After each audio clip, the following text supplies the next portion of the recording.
ఎత్తున అందరూ రావడం జరిగింది. దీంట్లో భాగంగా ముందుగా స్టేజ్ పైకి మన Narsipatnam sub divisional police officer Shri P Srinivasarao DSP సార్ని స్టేజ్ పైకి రావాల్సిందిగా కోరడం అయినది. బొకేతో కూడా అదేవిధంగా రాష్ట్ర ప్రధాన కార్యదర్శి మన యంగ్ డైనమిక్ లీడర్ శ్రీ చింతకాయల విజయ్ సార్ని కూడా స్టేజ్ పైకి రావాల్సిందిగా కోరుతున్నాను. ఈరోజు మీరందరూ డ్రగ్స్ కి నో చెప్పడంతో పాటు మనకి వైట్ పౌడర్ డ్రగ్స్ ఉంటుంది, దాంట్లో మళ్ళీ మన దగ్గర ఎక్కువ ఏంటంటే గాంజాయి ఎక్కువ అలవాటు పడిపోయి ఎంతో మంది పిల్లలు చిన్న వయసు వాళ్ళు ఆ గాంజాయి కొట్టిన తర్వాత వాళ్ళకి మత్తులోని ఎదుర్కొన్నది తల్ల చెల్ల వాళ్ళ కుటుంబమా లేకపోతే రేపు ఎవరికి హాని చేస్తున్నారని కూడా ఆ మత్తులోని వాళ్ళు తెలుసుకోకుండా బిహేవ్ చేస్తున్నారు.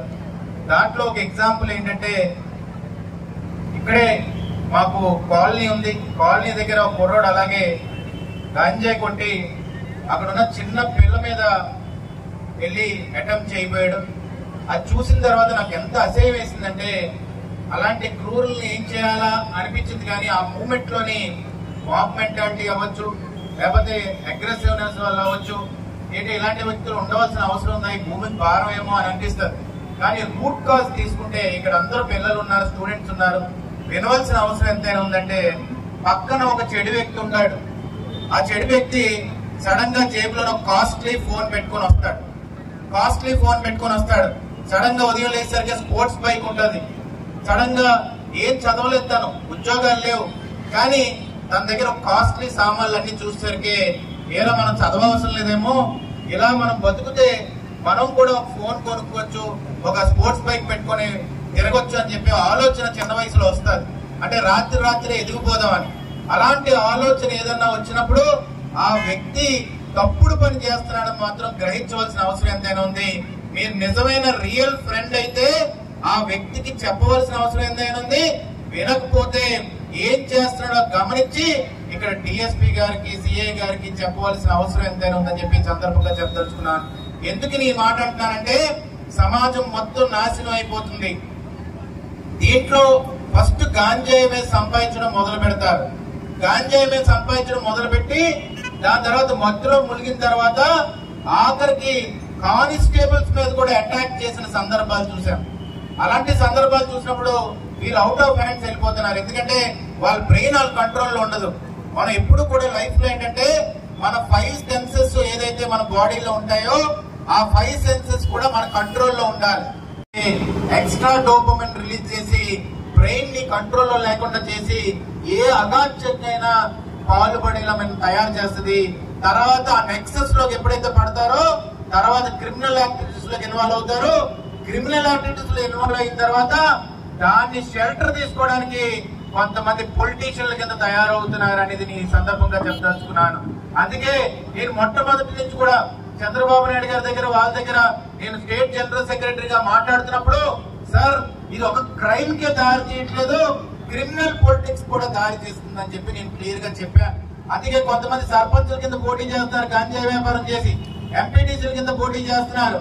ఇలాంటి వాళ్ళందరినీ ముందే కనిపెట్టకపోతే ఎప్పుడైతే పాలిటిక్స్ లోకి వస్తారో పాలిటిక్స్ లోకి వచ్చిన తర్వాత సమాజాన్ని ఇంకా మరింత ఎక్కువ నాశనం చేసిన వాళ్ళు అవుతారనేది గుర్తుపెట్టుకోవాల్సిన అవసరం ఎంతైనా ఉంది.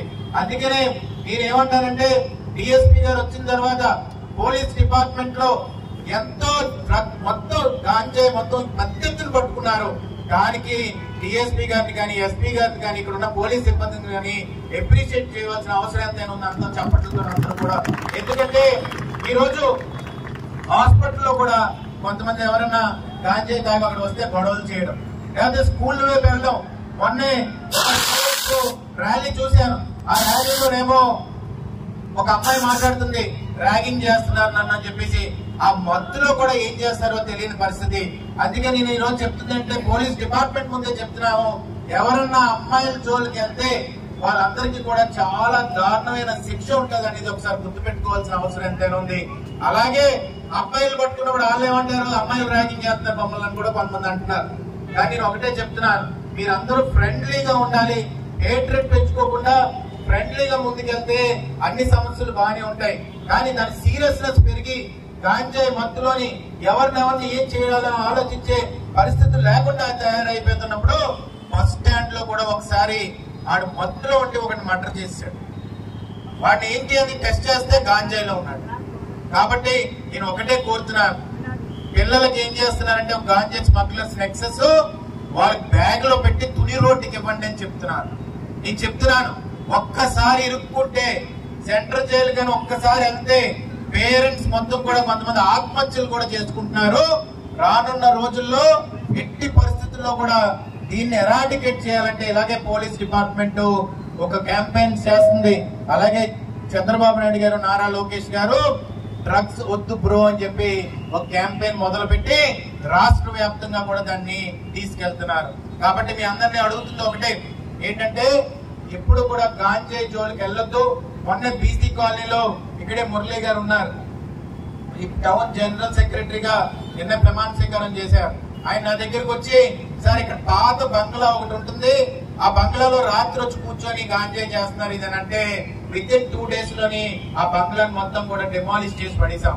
ఈ రోజు ఎందుకంటే తెలియకుండానే మీరు ఫోన్ చేసి చెప్పొచ్చు, ఎక్కడి నుంచైనా చెప్పొచ్చు, కానీ దానివల్ల ఏమవుతుందంటే ఈ సమాజానికి మంచి జరుగుతుంది అనేది మాత్రం గుర్తుపెట్టుకోవాల్సిన అవసరం ఎంతైనా ఉంది. అయితే మా బాధ్యతగా ఏంటంటే మేము పొలిటికల్ గా ఎవడన్నా కానీ గాంజాయి చేస్తూ దొరికినట్టు కనబడితే అది ఏ పార్టీ అయినా కానీ మేము తీసుకొచ్చి పోలీస్ డిపార్ట్మెంట్ కి చెప్తున్నాం. First point. సెకండ్ పాయింట్ ఏంటంటే ఈ రోజు దాకా అయ్యన పాత్ర గారి దగ్గర నుంచి కానీ మా దగ్గర నుంచి కానీ ఎక్కడి దగ్గర నుంచి కానీ ఒక్క ఫోన్ కూడా ఈ గాంజాయి విషయంలో మేము పోలీసులకు మేము ఎప్పుడు ఫోన్ చేయం. ఎందుకంటే ఒక ఐడియాలజీ, ఒక స్టాండ్ మీద ఉన్నాం. అలాగే ఎక్కడో ఒక పొలిటికల్ గా ఒక ఇన్వాల్వ్ అయ్యి ఇన్ఫ్లుయెన్స్ చేద్దామని ప్రయత్నించినా కానీ వెంటనే డిఎస్పీ గారికి నేను ఒకరోజు ఫోన్ చేసి, సార్ పొలిటికల్ గా ఎవరన్నా వచ్చి మా పేరు చెప్పి గాంజాయి విషయంలో ఇరుక్కున్న తర్వాత కాపాడవలసిన అవసరం లేదు, డైరెక్ట్ గా తీసుకెళ్లి జైల్లో పడేయండి అని చెప్పి క్లియర్ గా నేను ఆయనకి చెప్పడం జరిగింది. అదే విధంగా అదే స్పీడ్ తోటి ఆయన కూడా ఒక డిటర్మినెంట్ గా కమిట్మెంట్ తోటి పనిచేస్తూ ఆయన ఎక్స్పీరియన్స్ అంతా ఉపయోగించి almost 50% to 60% time police department ఈ రోజు గాంజా ఎరాడికేషన్ మీద పెడుతుందంటే దానికి పోలీస్ డిపార్ట్మెంట్ కి ముఖ్యంగా మనం కృతజ్ఞతలు తెలుపుకోవాలని చెప్పి ఈ సందర్భంగా సవనీయంగా మనం చేసుకుంటూ నేను పిల్లలకు కూడా చెప్తుంది ఏంటంటే, అమ్మ పోలీస్ స్టేషన్ కి వెళ్తే పరువు పోతుందంట, పోలీస్ స్టేషన్ కి వెళ్తే మనకి ప్రాబ్లమ్స్ అవుతాయి, పోలీస్ స్టేషన్ కి వెళ్తే అమ్మ నాన్న ఒప్పుకోరేమో, ఇవన్నీ మీరు అసలు మైండ్ లో తీసేసి పోలీస్ ఫ్రెండ్లీగా ఉంటారనే భావన మీరు పెట్టుకొని వచ్చే ఎట్టి పరిస్థితుల్లో కూడా ఫోన్ నెంబర్ ఉంటే ఫోన్ నెంబర్ కాల్ చేసి 100 కానీ, లేకపోతే ఇక్కడికి వచ్చి గ్రీవియన్స్ ఉంటుంది గ్రీవియన్స్ పెట్టడం కానీ, లేకపోతే పోలీసుల దగ్గరకు వచ్చి కంప్లైంట్ ఇవ్వడం కానీ చేయకపోతే ఈ రోజు ప్రాబ్లం అవుతుందని చెప్పి ఈ సందర్భంగా సవనీయంగా మనం చేసుకుంటూ ఈ రోజు మా నియోజకవర్గానికి వచ్చినందుకు డిపార్ట్మెంట్ వారి అందరికీ హృదయపూర్వక కృతజ్ఞతలు తెలుపుకుంటాను. నాకు ఒకే రిక్వెస్ట్ డిపార్ట్మెంట్ లో ఉన్నది ఏంటంటే, నేను మన రూట్ కాజ్ ఏంటో కనుక్కున్నాం. అది డ్రగ్స్ అంటారు, గాంజా అంటారు, ఇదంతా అంటారు. కానీ నేను అడుగుతుంది ఏంటంటే యూత్ ని డైవర్ట్ చేయాలి. ఎందుకంటే ఎడ్యుకేషన్ పరంగా ఉంటారు, స్పోర్ట్స్ లో చాలా మంది ఇన్వాల్వ్ అవ్వట్లేదు.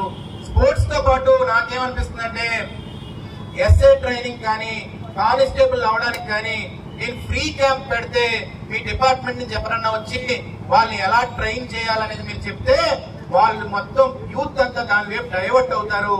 నా కోరిక ఏంటంటే నర్సీపట్నం గడ్డ మీద నుంచి ఎంతో మంది కానిస్టేబుల్ గా, ఎస్ఐలు గా అవుతే ముందు గవర్నమెంట్ ఉద్యోగం వైపు వెళ్ళొచ్చు అనే ఒక భావన పిల్లలకు ఎప్పుడైతే కలుగుతుందో అప్పుడు డైవర్షన్ అనేది స్టార్ట్ అవుతుంది. మత్తు పదార్థాల నుంచి వాళ్ళకి లక్ష్యం ఎప్పుడైతే కలిగిందో, ఒక గోల్ ఎప్పుడైతే వస్తుందో ఆ గోల్ వైపు పరిగెట్టు మొదలు పెడతారు. మొదలు పెట్టినప్పుడు ఇలాంటి చెత్త అలవాట్లన్నీ పక్కన పెడతారు. కాబట్టి దానికి ఫైనాన్షియల్ గా మీరు క్యాంప్ పెట్టడానికి గ్రౌండ్ ని శుభ్రం చేసి లాంగ్ జంపులకి దేనికంటే దానికి ఫిజికల్ టెస్టులు కానీ, బుక్స్ ప్రొవైడ్ చేయడం కానీ, లేకపోతే మాక్ ఎగ్జామ్స్ పెట్టడం కానీ ఇవన్నీ కూడా నేను చేయడానికి సిద్ధంగా ఉన్నాను. దానికి డిపార్ట్మెంట్ నుంచి నాకు ఎట్టి పరిస్థితుల్లోని ఎవరైనా కమిట్మెంట్ ఉన్న వాళ్ళని ఏమీ లేదు, యూత్ కి వాళ్ళు ఇలా చేయాలండి.